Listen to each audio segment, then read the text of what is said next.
Hola, profe, compañeros.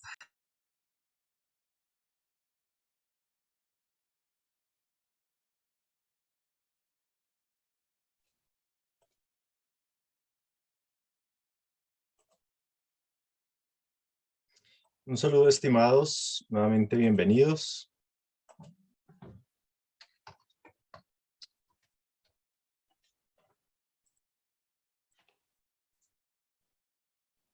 Hola, hola, buenas noches nuevamente. Bueno, muy La bien. profe, bendiciones. Perfecto, perfecto.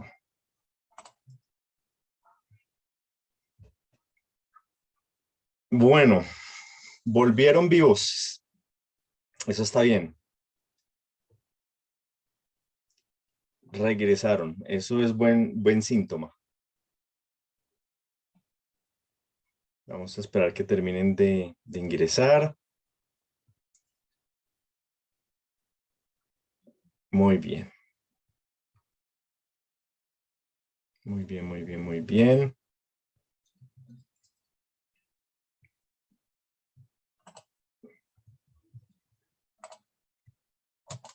Bueno, la idea, como les decía, es poder terminar un poco como esta parte genérica que estamos trabajando, que tiene que ver con el proceso histórico que se vivió, digamos, especialmente hasta mediados del siglo XX con la hipótesis documentaria, y que ya dijimos pues que fue una manera que durante mucho tiempo se utilizó para acercarse a entender el Pentateuco especialmente, pero también se aplicó a todo el Antiguo Testamento. Todo eso que hemos hablado, las aparentes inconsistencias, incongruencias, relatos dobles, triplicados, otras fuentes, bueno, y toda esa historia en el proceso documental, pues hizo que una de las cosas que mayormente se atacara fuera la autoría mosaica del Pentateuco, como ustedes bien saben. Entonces, si habían tantas manos, tantas fuentes, pues Moisés no pudo haber escrito el Pentateuco. Entonces, el ala más radical de la crítica bíblica y de la teología liberal, pues se fue hacia ese lado, ¿no? Se fue hacia ese lado y utilizó, digamos, esos argumentos para tratar de invalidar precisamente el texto bíblico e invalidar la autoría mosaica del Antiguo Testamento. Entonces ya, si lo que teníamos era un retazo de textos y de documentos que se habían pegado de diferentes épocas por diferentes manos, un trabajo editorial lamentable y con muchas falencias, y ya Moisés no era el autor del Pentateuco, pues entonces el Pentateuco y por lo tanto el Antiguo Testamento, pues no era ni revelado, ni inspirado, ni nada de eso, era una obra humana con muchas falencias. Así se vio por mucho tiempo en el ala más radical de la teología o de la teología liberal y de la exégesis de la crítica bíblica liberal. Entonces, una de las cosas que se atacó, pues obviamente fue, como les digo, la autoría mosaica. Aquí pues estamos haciendo solamente como un repaso de cosas pues que ustedes saben, ¿no?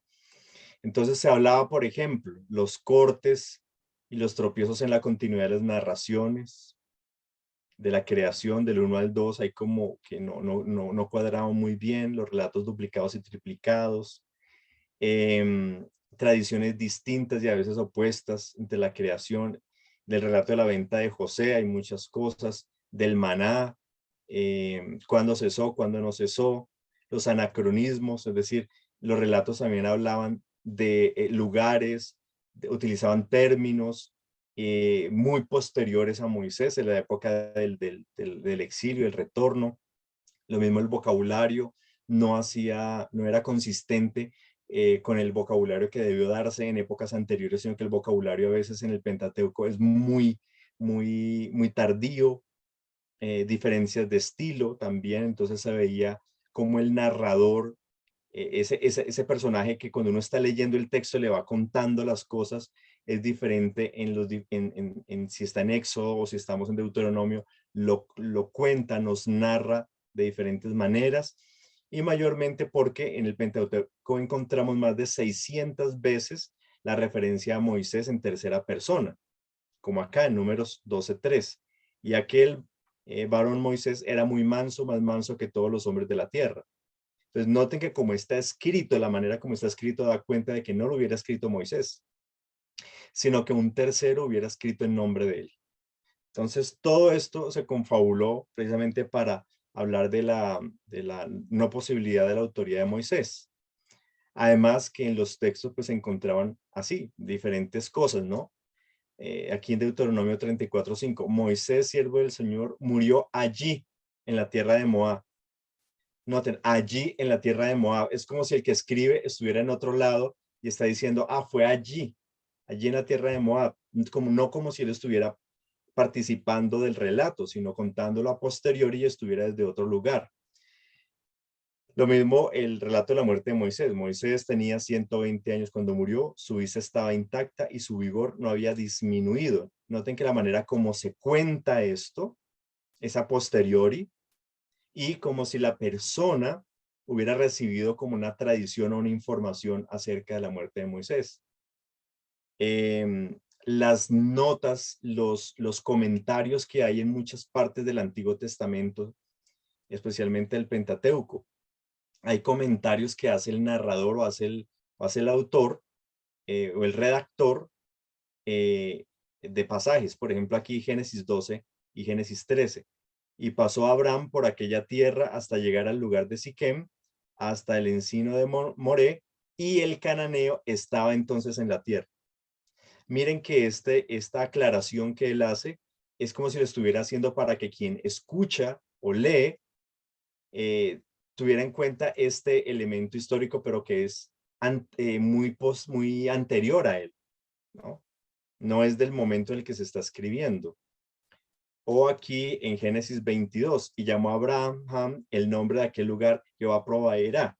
Por tanto, se dice hoy. Entonces hay dos épocas acá, la que se narra de Abraham, pero también la época del que está escribiendo. Por tanto, se dice hoy. No es en el mismo momento de Abraham, sino mucho después cuando se está escribiendo el texto. Entonces así hay diferentes pasajes que pues hablan de esto, ¿no? Génesis 36:31, antes que reinase rey sobre los hijos de Israel. Entonces, pero él está escribiendo, haciendo un comentario, pero él está en la época, aquí en Génesis 36. Éxodo 16, así comieron los hijos de Israel maná 40 años hasta que llegaron a la tierra habitada.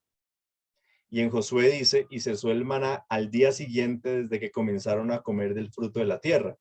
Entonces, ¿fue hasta que llegaron a la tierra o fue hasta que empezaron a comer del fruto? Entonces, todos estos como comentarios adicionales fueron los que hicieron que se pensara pues que era imposible la autoría de todo el Pentateuco por parte de Moisés, ¿no? Detrás que hay, pues muy importante para nosotros entender la cuestión de la epigrafía y la pseudoepigrafía. Epigrafía es lo que llamaríamos nosotros el escritor, y la pseudoepigrafía es escribir en nombre de otro. Y lo que tenemos en el Antiguo Testamento es evidencia de que la mayoría de las culturas, el anonimato era característico. Los autores de las obras no escribían y colocaban su firma o decían yo, Luis, escribo tal cosa, sino que escribían o anónimo o en nombre de otra persona para darle más validez o para resaltar los textos, ¿no? Es como en los evangelios. Ningún evangelio dice yo Mateo, yo Marcos, yo Lucas, yo Juan, ¿cierto? Excepto Lucas, pues que tenemos algo más de evidencia, pero los otros tres evangelistas nunca dicen que son ellos los que escriben. Es más la tradición que nosotros tenemos de parte de la iglesia, que decimos que los tres evangelistas, Mateo, Marcos y Juan, eran discípulos. Pero el anonimato era muy importante, la pseudoepigrafía también. Jeremías tenía un escriba que era Baruch, quien fue el que escribió gran parte de lo que él hizo y quien escribió, por ejemplo, Lamentaciones. Pablo, por ejemplo, no dictaba, no escribía necesariamente. Entonces había un amanuense que era el que escribía en nombre o le servía de escriba también, digamos, a ciertos personajes. Pablo en Romanos dice que no fue él el que escribió, pero en unas partes dice, estas palabras sí son de mi puño y letra, ¿no? El resto era de quien le escribía. Entonces, esto era común en la cultura antigua. Entonces, cuando nosotros hablamos de la autoría de Moisés, del Pentateuco, no debemos pensar que él escribió cada letra, cada palabra como si fuera un dictado. Además, porque está escrito en hebreo y Moisés no hablaba, no escribía en hebreo, ¿no? El hebreo se elaboró mucho más a posteriori de la época patriarcal, de la época de Moisés. Pero lo que sí tenemos es que Moisés, después de Dios, Moisés es el personaje central del Pentateuco. Y aquí entonces entramos a una categoría que se llama el autor narrativo o el autor, el personaje principal del texto narrativo.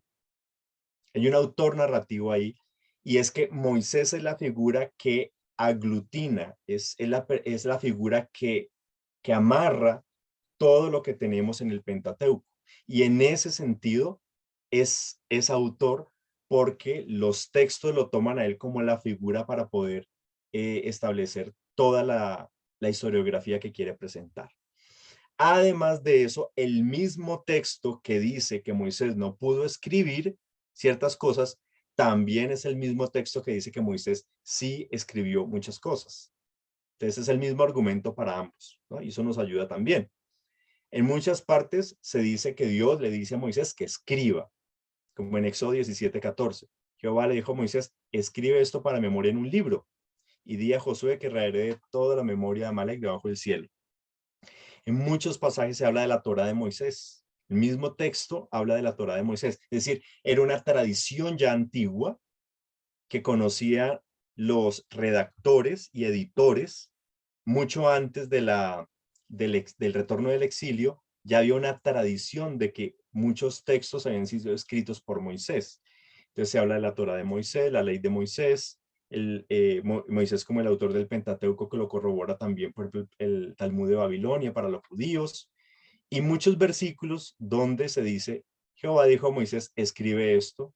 Moisés contó las palabras al pueblo, y Jehová dijo a Moisés, escribe tú estas palabras, y Moisés escribió este cántico, y Moisés escribió esta ley. Entonces tenemos muchos pasajes que dan cuenta de una tradición de que Moisés pudo escribir muchas cosas y comunicó también, transmitió de manera oral a, a su sucesor, a Josué y a los ancianos, muchas de esas tradiciones que él pudo haber también recibido, ¿no?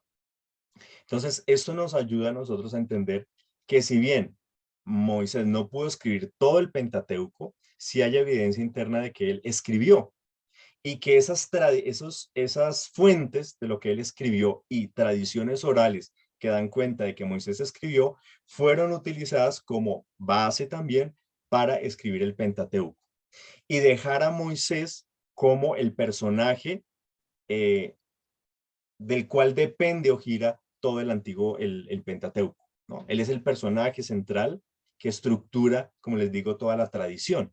Entonces es un autor narrativo también y tiene el mismo valor o validez, aunque no haya escrito cada letra, cada palabra que está ahí. Y lo otro es que la tradición judía, la tradición de la iglesia primitiva y la tradición de la iglesia, pues siempre han, digamos, establecido, corroborado que se trata del Pentateuco, que tiene como centro a Moisés, ¿no? Entonces, digamos que esa es la manera como abordamos también la autoría mosaica del Pentateuco. Hay un autor, para finalizar esta parte, que es muy, pues, digamos, muy actual. David Card dice, el Pentateuco se formó a través de una combinación de una capa sacerdotal, una capa no sacerdotal y una parte central del Deuteronomio. Miren que aquí ella habla de dos fuentes, que vamos a ver eso, que es donde va el estudio actual de las fuentes. Pero él dice, el Pentateuco, un texto anónimo que incorpora fuentes antiguas, algunas de las cuales se identifica como escrito por Moisés y compuesto en Cisjordania cientos de años después de los periodos del desierto y el asentamiento. ¿Qué quiero llamar su atención de esta frase?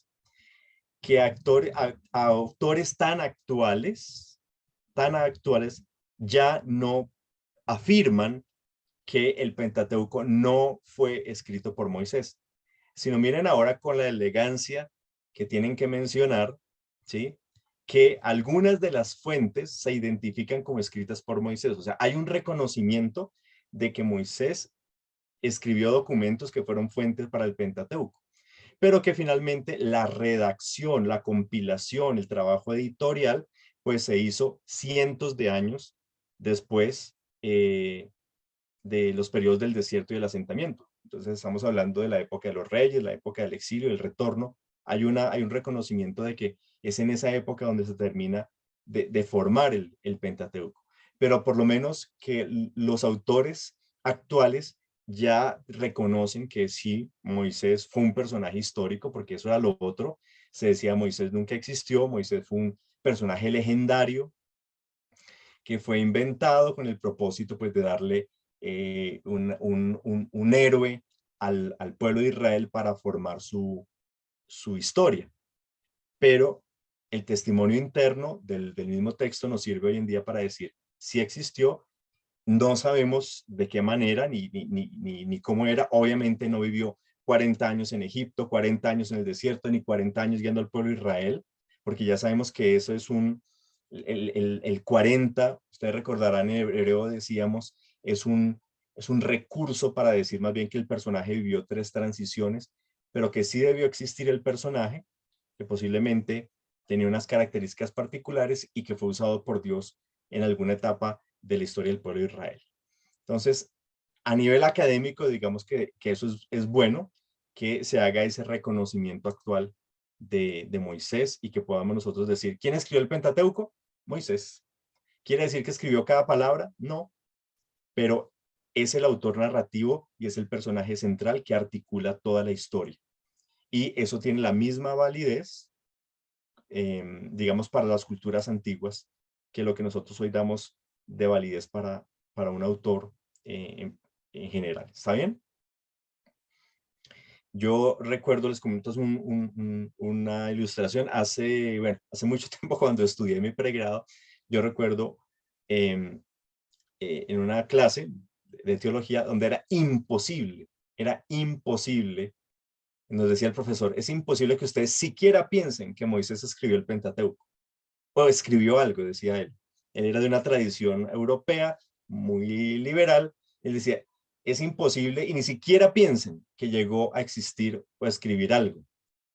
Y veintitantos, treinta y tantos años ahora, los autores que también son muy eruditos, dicen, no, Moisés sí escribió algunas cosas. ¿Cómo cambian las cosas, no? ¿Cómo cambian los tiempos y cómo se va ajustando también la investigación pues, a lo que siempre ha dicho la Biblia también? Entonces, eso de manera general. ¿Reacciones ante eso? Profesor, una pregunta. La responsabilidad de mantener la tradición oral y llevarla años después de forma escrita recaía sobre, digamos, la parte sacerdotal, tal vez los levitas, digamos, para que se pudiera leer el Pentateuco como lo tenemos hoy, digamos, esa responsabilidad, me imagino que tuvieron que dársela a alguien para que podamos contar hoy con esos argumentos. Pues entiendo que no todo fue escrito por Moisés, pero digamos que esos elementos, esos pocos elementos, se tuvieron que dar como resguardo a alguien para que pudiera años más adelante poder transmitir la información como la podemos conocer de cierta manera hoy. Uh-huh. Sí, en la misma tradición, la semana pasada leímos una fuente de los macabeos y de Josefo mismo que decía que fue la línea sacerdotal la que salvaguardó, digamos, documentos, pero en el exilio se formaron diferentes escuelas, una de línea sacerdotal, otra de línea de los profetas, que era un poco más liberal, la línea sacerdotal fue más conservadora, pero una línea deuteronomista, también un poco más liberal, lo vamos a ver cuando veamos el libro de Ruth, que se formaron diferentes escuelas con diferentes posiciones, solo que quedaron integradas en el relato, en el Antiguo Testamento, y uno no los nota, pero vamos a ver que sí hay diferentes tradiciones que trataron de salvaguardar cada uno esa línea, una línea más conservadora y otra una línea menos ortodoxa, podríamos decir,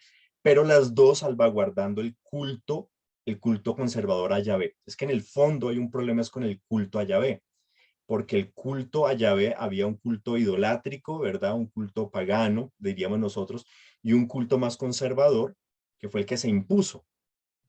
Y ese es el que nos ha llegado a nosotros, el culto a Yahvé, el culto a Yahvé Baal y Acera, nosotros siempre lo hemos identificado como culto pagano.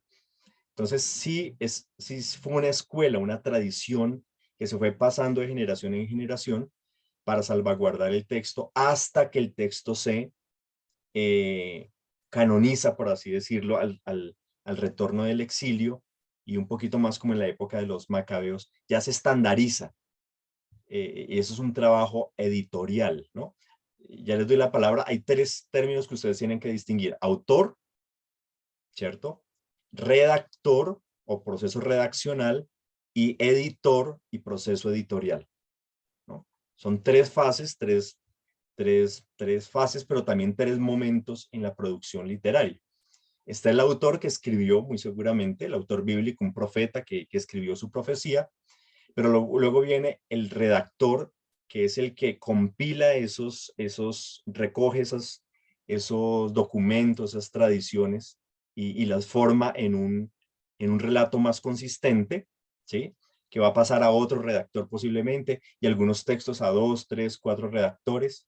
Y luego viene el proceso editorial, que es cuando ya se tiene la obra y entonces el editor le da como la última mano, por así decirlo, le pone algo de introducción, algo de la conclusión, y en algunas partes donde él ve que como que no cuadran bien las historias, mete algunas palabritas, unas glosas, ¿verdad? Para que la obra quede totalmente consistente.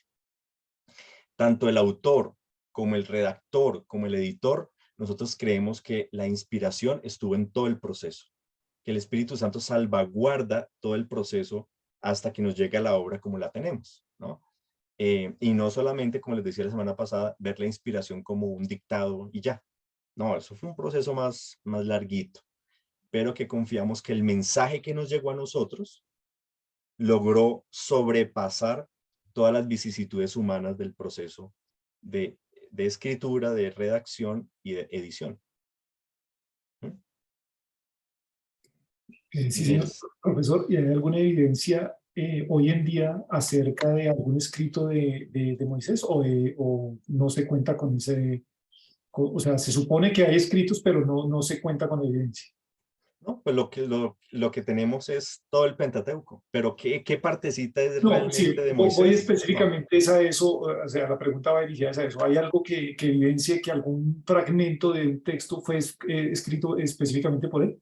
no, y no lo vamos a encontrar porque muy seguramente lo que se hizo es que la, la obra que terminó teniendo peso y validez fue el Pentateuco, la Torá, y todos los demás manuscritos, fuentes, rollos, todo lo que se usó, posiblemente se destruyó para que quedara solamente la obra final, ¿no? Y la obra final fuera la que realmente tuviera peso. Pero hasta el momento no se ha encontrado otro tipo de manuscritos. Muy seguramente porque para salvaguardar precisamente la Torá, todo lo demás fue destruido y darle validez a la obra final. Porque si no, terminaríamos adorando pedazos sueltos, ¿no? Pedazos sueltos. Y los judíos se salvaguardaron muy bien y pensaron muy bien en eso. Sí, Mercedes. tiene sentido, gracias. Gracias, profe. No, retomando eso último que dijiste, pues estaba en consonancia con mi pregunta inicial y lo que está hablando Juan Andrés. Es una apreciación, pero también una pregunta, profe, para ver de pronto si es equivocada, ¿qué piensas tú? Y es que, primero, no sé cuál es de pronto el objetivo de darle un tinte, de pronto sí académico, al hecho de que Moisés es el autor o no el autor, porque realmente la Biblia, el fundamento básico es precisamente el autor narrativo, toda la Biblia. toda la Biblia realmente. Entonces, ahí va mi apreciación y mi pregunta.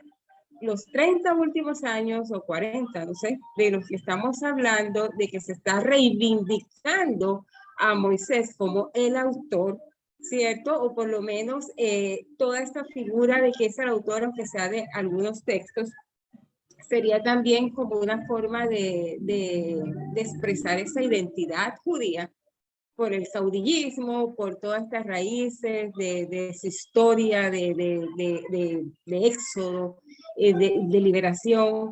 Entonces, pensaría yo que también tendría un tinte, pues no tanto llamarlo como político, pero sí de identidad nacional. Entonces, te hago la pregunta en ese sentido, si también tendría ese componente, esa reivindicación de estos últimos 30 o 40, 50 años. Bueno, más allá, es que en los últimos 30 o 40 años, eso es como un péndulo siempre. El péndulo estuvo del lado de la teología liberal y la exégesis fría y que trataba de desmitificar el texto. Entonces, todo el tiempo estuvo el péndulo acá.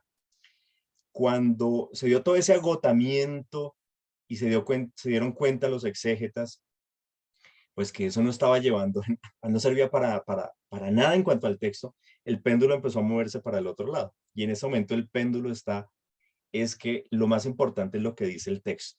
El texto como lo tenemos, al ser la obra final, es lo más importante. ¿Y qué dice el texto y la tradición que salvaguardó el texto? Pues que Moisés es el autor.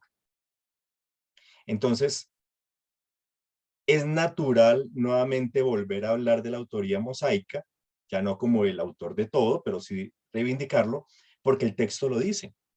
El texto lo corrobora y la tradición que ha salvaguardado el texto también. Entonces es porque el péndulo está en este otro lado. Puede que en 40, 50 años aparezca otro documento, lo que sea, y el péndulo se vuelva a mover para el otro lado, ¿sí? Porque también mucho de esto depende de la arqueología, de la comprensión que tenemos de la cultura, pero especialmente de la arqueología y del cotejamiento de manuscritos. Puede que aparezca otro manuscrito mucho más antiguo, por ejemplo, el de la Septuaginta. No sabemos de qué texto hebreo se copió para pasar la Septuaginta al griego, no es el mismo masorético. Sabemos hoy en día que es un premasorético, es decir, existe un texto premasorético que utilizó la Septuaginta. El día que aparezca ese texto, si llega a aparecer la Borlash, se llama, o le dicen la Borlash, pues tendrá un valor mucho más grande que el texto masorético que nosotros utilizamos. Y ahí haremos como algunas diferencias y comparaciones. Pero todo depende mucho también como de estos avances. El punto es que en la actualidad, desde los últimos 30 años para acá, aquí en América Latina, 20 años para acá, lo más importante ahorita es el texto tal como lo tenemos en nuestras manos. ¿Qué es lo único cierto? El texto. De Génesis a Malaquías. Pero que así no es la historia, pero que así no pudo pasar, pero así nos llegó el texto. Y la tradición del texto nos dice que va de Génesis a Malaquías. Por alguna razón quedó así.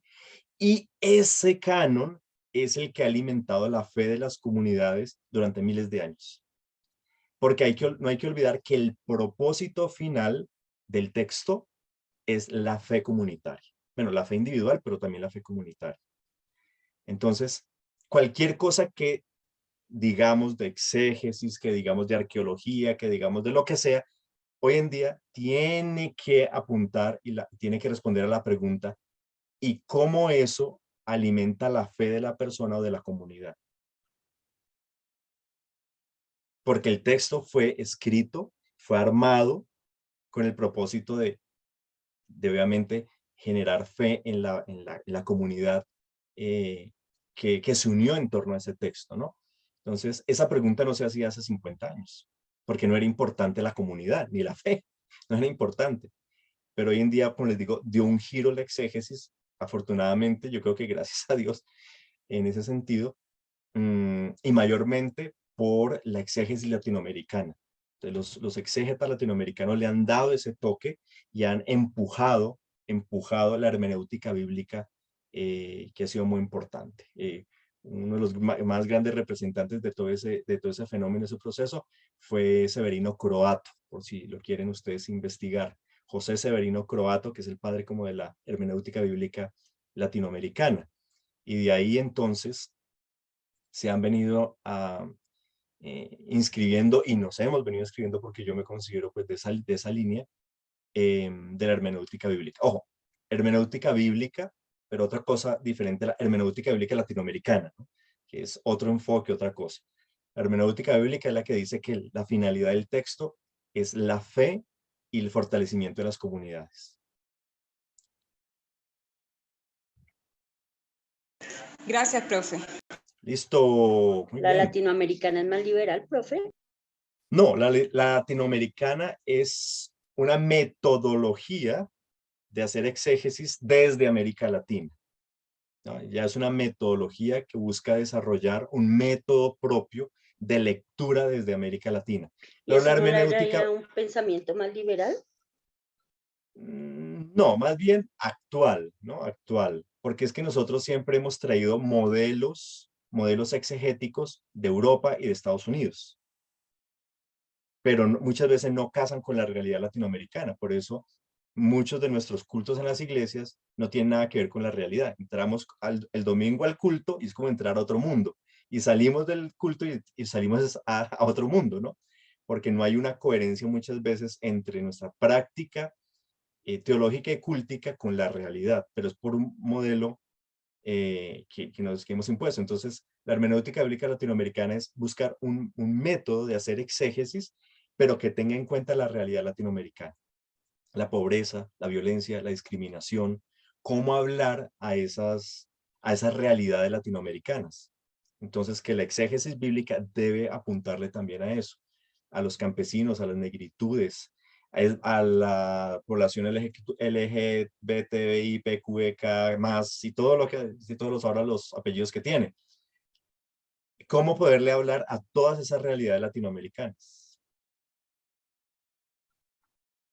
Pero bueno, eso ya es otro asunto. Muy bien, compañeros. Muy bien, muy bien, muy bien. ¿Listos? Entonces, ¿qué vamos a hacer? La próxima clase seguimos con la lectura 3, porque ahora tenemos que ver ¿y qué pasó entonces con la hipótesis documentaria? ¿Eso en qué quedó?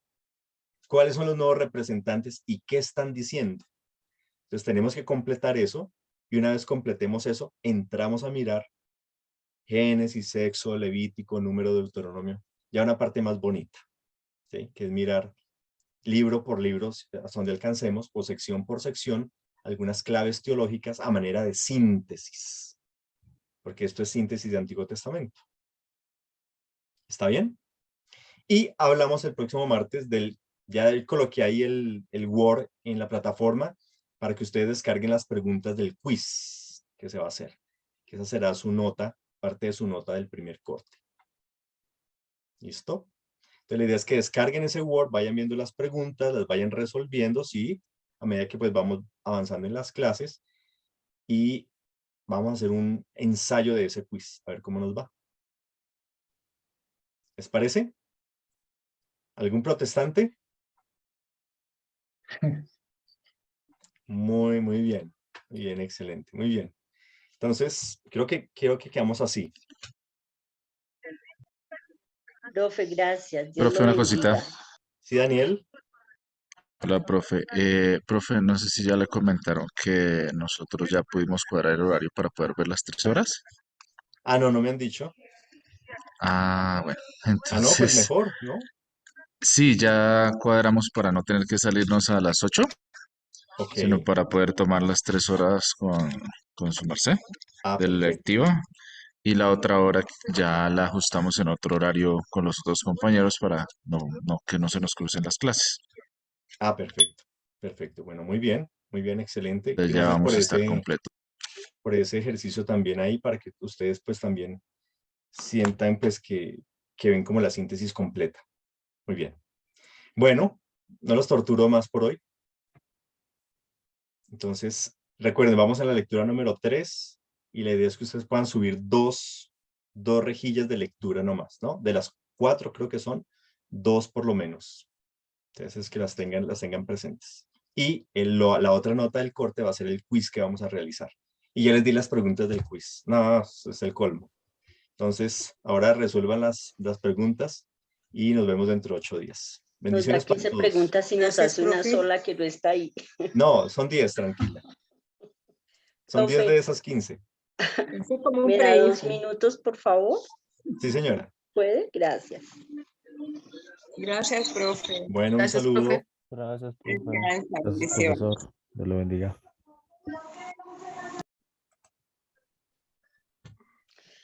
Profe Luis, es que quería preguntarle, buena noche. Antes que Sí, todo, señora. quería preguntarle, profe, yo como envié la primer lectura,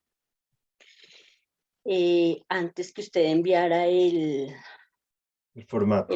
el formato, sí.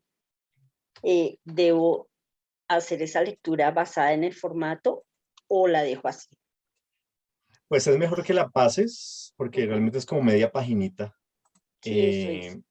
Entonces digamos que te queda más, Sí. sí, más sencillo, porque igual yo cuando te haga las observaciones se las voy a hacer sobre la base del formato. Ah, bueno. Entonces, Bueno, profe, eso eso. quería saber. Sí o no, listo, perfecto. Igual Bueno, recuerda que tienes pues el tiempo para poderlo, el tiempo para poder actualizar eso, ¿no? sí, señor. Bueno, profe, Bueno, muchas gracias y que tenga a buena ti noche. Hasta luego. igualmente. Bueno, Dios te chao. bendiga, gracias. Gracias.